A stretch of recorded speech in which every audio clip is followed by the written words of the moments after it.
Stredná odborná škola v Považskej Bystrici pripravila súťaž zručností Mladý remeselník. Pri plnení úloh sa stretli žiaci základných škôl. Potom sme sa rozhodli trošku približiť naše remeslá, ktoré vyučujeme na našej škole pre žiakov základných škôl, aby dostali predstavu, že ako pracujú naši žiaci, s akým materiálom. Tak je to vlastne taký prvý ročník Mladý remeselník. Súčasní žiaci nevedia niekedy ani klinec zatlačiť, skrutku zaskrutkovať, takže jedná sa o to, aby si rozšírili ten svoj rozhľad a tie zručnosti, ktoré môžu získať na našej škole. Vzhľadom tomu, že sme nevedeli, ako to bude mať odozvu na základných školách, tak sme sa rozhodli, že sme oslovili listom všetky základné školy v regióne, to znamená v Považskej Bystrici a pri mestských častiach, a na základe tohoto sa mohli školy prihlásiť. Žiaci museli zvládnuť prácu s drevom, kovom aj sadrokartónom. Súťažnými úlohami sú práca s drevom, práca s plechom, práca so sadrokartónom.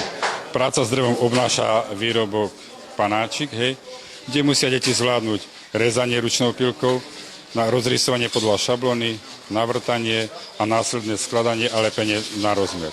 Ďalším výrobkom je plechový stromček, kde musia decká zvládnuť rozrysovanie podľa šablóny, rysovacou ihlou, vystrihnutie plechu ručnými nožnicami, navrtanie a ručné znitovanie daného výrobku na rozmer.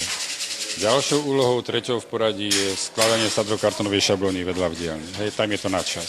Je tam kocka zo sadrokartónu s rôznymi tvármi a tá sa musí zložiť na čas. Zručnosť mladým remeselníkom nechýbala. Na plnenie úloh dohliadala hodnotiaca komisia. Čo sa týka hodnotiacej komisie, máme tam našich zamestnancov, je tam majster praktického vyučovania, je tam odborná učiteľka, ktorá následne po ukončení práce zhodnotí, tam sa hlavne jedná o rozmery, dodržanie toho tvaru, ktorý tam je predpísaný.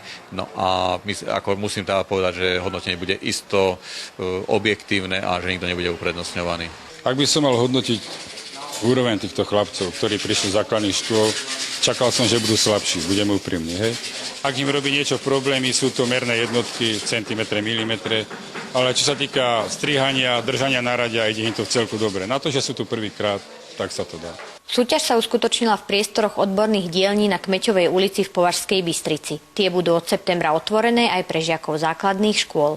Od svojho nástupu do funkcie som sa rozhodol, že trošku priblížime našu školu aj v rámci mesta.